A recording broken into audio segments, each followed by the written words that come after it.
10 ఏళ్ళ పాలనలో మనము తెలంగాణకి ఎట్లా డెవలప్మెంట్ చేసినామో డెవలప్మెంట్ గురించే జాయిన్ అవ్వడం జరుగుతుంది.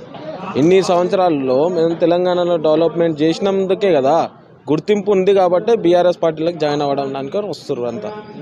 అది కానీ ఈ రాష్ట్ర గవర్నమెంట్ అయితే మేము 6 స్కీములు అమలు చేసినాం, చాలా బ్రహ్మాండంగా పరిపాలిస్తున్నాం అని చెప్పేసి కాంగ్రెస్ గవర్నమెంట్ అంటుంది కదా, మళ్ళీ జాయిన్ అవ్వడం ఎందుకు? ఏడ చేసిర్రు ఒక్క స్కీమ్ ఏం చేసిర్రు? ఫ్రీ బస్ అని అన్నారు. ఫ్రీ బస్లో కూడా ఆడోళ్ళే కొట్టుకోవడం జరుగుతుంది. ఈరోజు ఆడోళ్ళు వచ్చిర్రు, ఆడోళ్ళు కూడా అలా ఇబ్బంది చెప్పుకుంటారు. 2500 ఇవ్వాలి, 2500 లేదు.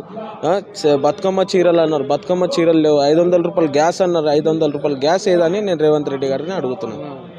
కానీ మొన్న రైతు బంధు కానీ అలాగే రైతు రుణమాఫీ కానీ మొన్న చూసుకున్నట్లయితే రైతు బంధు టింగు అని చెప్పేసి ఇప్పుడు టింగు అని ఆయన చెప్పినట్టుగా టక్ అని అన్నాడు. ఆ టిక్కు లేవు. రైతు బంధు నీకు దమ్ము లేదు, ధైర్యం లేదు, రైతు బంధు వేసే శక్తి కూడా లేదు.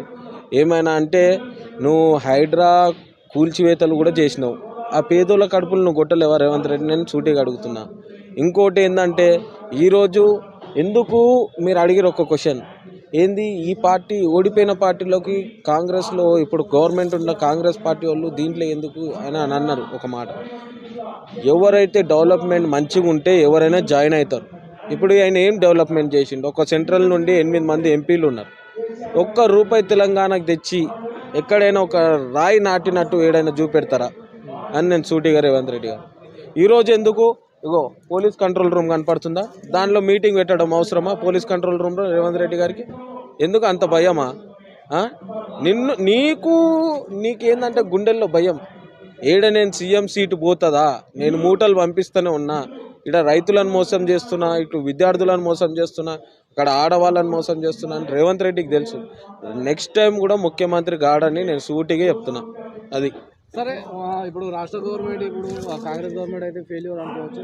మరి సెంట్రల్లో బీజేపీ ఉంది కదా, బీజేపీ కార్యకర్తలు బీఆర్ఎస్కి జాయిన్ అవ్వడం రీజన్ ఏంటి? అంటే ఇప్పుడు ఢిల్లీ చూసుకుంటే అయితే మొత్తం భారీ విజయం సాధించింది బీజేపీ. ఇప్పుడు బీజేపీ ఏముందన్న, వాళ్ళు కూడా 8 మంది ఉండే. 8 ఎంత? రేవంత్ రెడ్డి అని లెక్కలు పెట్టుకున్నాం. 8 0 అంట. ఆడికి లెక్కలు వచ్చా రావా తెలియదు. ఏం తెచ్చారు బీజేపీ వాళ్ళు? ఏమైనా తెచ్చిచ్చిరా తెలంగాణ రాష్ట్రానికి? ఏం తేలే. కాంగ్రెస్ రాష్ట్రం వాళ్ళు ఎవరైనా తెచ్చిరా? ఏం తేలే. ఎందుకు ఇంకా వాళ్ళకి ఓట్లు వేసి ఎందుకు? ఢిల్లీలో బీజేపీ వచ్చిందా, వేరే రాష్ట్రంలో బీజేపీ వచ్చిందా మనకొద్దు.